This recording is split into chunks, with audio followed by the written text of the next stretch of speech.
En février dernier, la journaliste Virgilia S annonçait être atteinte d'un cancer alors qu'elle était enceinte d'une petite fille, à qui elle a depuis donné naissance. Ce mercredi 8 mars, la présentatrice de BFM TV est revenue sa lutte contre la maladie et précisément sur le jour où son diagnostic est tombé. Le 16 février dernier, Virgilia S s'est emparée de ses réseaux sociaux pour annoncer une triste nouvelle. À travers d'un long message rédigé dans les notes de son téléphone, la présentatrice météo de BFM TV annonce être atteinte d'un cancer du sein et évoque son combat contre cette maladie survenue alors qu'elle est enceinte de son premier enfant. Été 2022, 32 ans, j'apprenais que j'allais être maman pour le printemps prochain, ma vie allait basculer.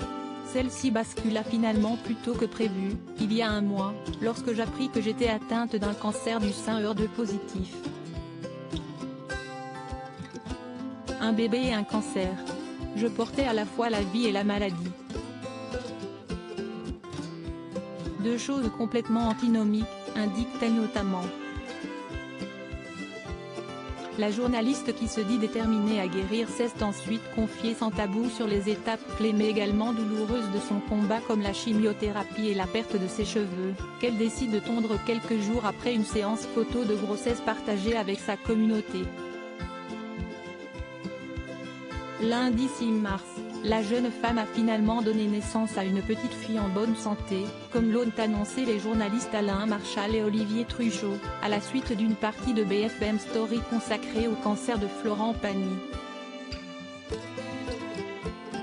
Une heureuse nouvelle pour la maman de 32 ans qui n'oublie toutefois pas sa lutte contre le cancer sur laquelle elle s'est une nouvelle fois exprimée. Ce mercredi 8 mars sur Twitter, Virgilia S est revenue sur le jour où elle a appris son diagnostic.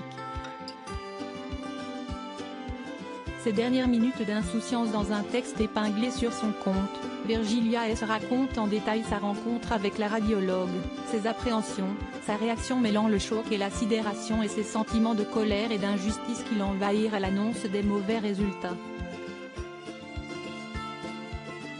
L'inspection terminée, je me rhabillais, ne disant rien. Elle ne parla pas non plus, et plus le temps passait moins j'osais demander. Je voulais retarder le plus possible le moment du diagnostic et savourer encore ces dernières minutes d'insouciance, avant que le coup près ne tombe, écrit-elle notamment. Plus loin elle poursuit, ça ne pouvait être qu'une cauchemar, on m'annonçait que j'avais une maladie mortelle et je sentais en même temps la vie en moi, mon bébé qui me donnait des petits coups, c'était irréel. Un récit poignant qui marque le début de la résilience pour la journaliste.